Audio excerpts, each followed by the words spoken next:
here to explain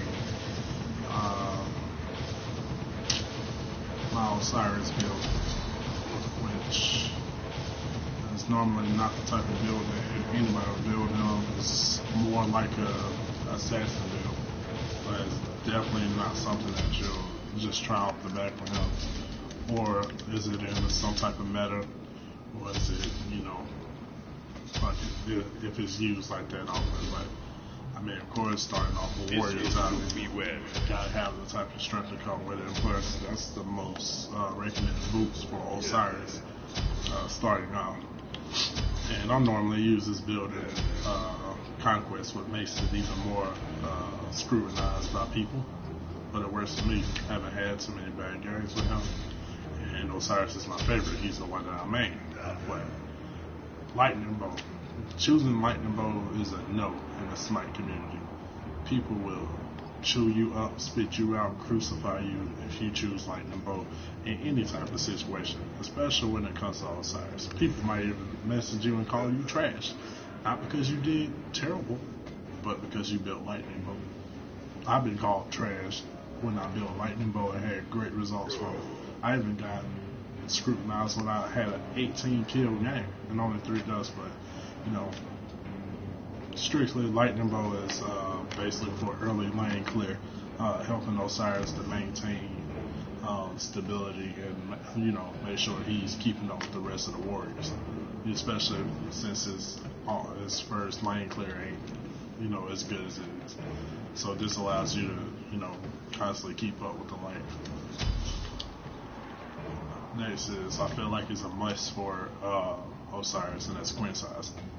I choose Quinsize in almost all my builds with Osiris, which I have plenty of them. Now, this may come to a surprise, and I'm going to explain this. Heartseeker. Now, the passive for Heartseekers, every successful base attack give you 1 stat. At 5 stats, your next ability deals bonus damage equal to 100% of your physical power to the first enemy god. Now, considering that Osiris is an AA god, you know, auto attack god, for the people that didn't understand that, he is constantly hitting his bases. And when you're constantly landing your bases, you get the stats of Heartseeker.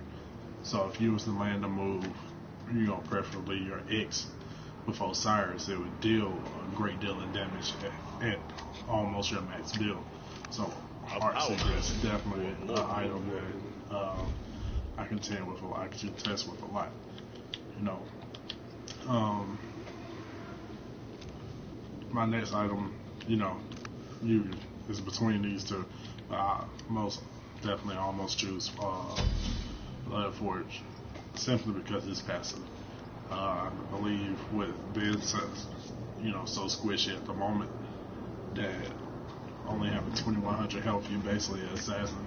So Blood Forge, after you kill somebody, which you will kill somebody easily with this build, it just allows you to kind of stay in the fight in order for you to attack the next, you know, the next enemy in line. You know, and Osiris is kind of scary to deal with, especially with him chasing you down and slowing you. He's a constant nuisance. After that, this is another thing I have to play. Hydra's Limit, simply because it's passive. It's passive. For 8 seconds after using the ability, your next basic attack will deal additional 30 damage. Passive. The item gives you 2.5 MP5 for 10% of your missing mana.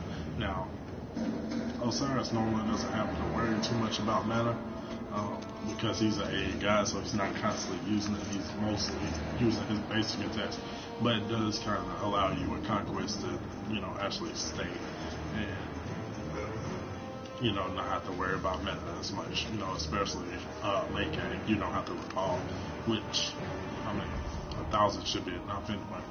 So, I mean, because of the basic attack, you always landed, and you're constantly always doing your abilities with Osiris.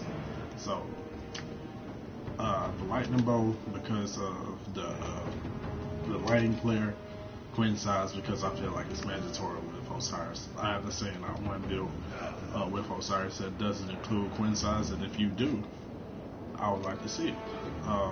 Heartseeker, the passive is great on him, especially, you know, since he's kind of squishy. He does the extra damage, and the physical power that comes from Osiris is just great. Blood Forge, again, the passive. I feel like all the passives just fits well with him. And I feel like another thing that I do when I get late game, I switch this out. I feel like that's, you know, only right. After a while, you're not going to have to worry about minions too often. Excuse me. So minions won't be a great deal, but a power weapon. Executioner gives you, you know, only drops down in 10 speed. I believe it's 10 speed. No, I was wrong. 15 speed, but it gives you 30 plus physical power, which makes your Heart Seeker even stronger. So, I mean, for Osiris, you know, I feel like that's enough damage to do. I mean, even though that's a standing Odin that doesn't have no protections on him, but just picking off warriors, I feel like that wasn't quick. I don't know what it is, you know, but again, this is my personal build that I like to do with Osiris. Of course, I'm gonna get scrutinized. I might even get cursed out because of this video, but it works for me. I'm over 500 with Osiris. 52, I think about 52, 53% with him. Actually ranked with him, so it is what it is. But y'all be great. Yeah, okay, Dash out.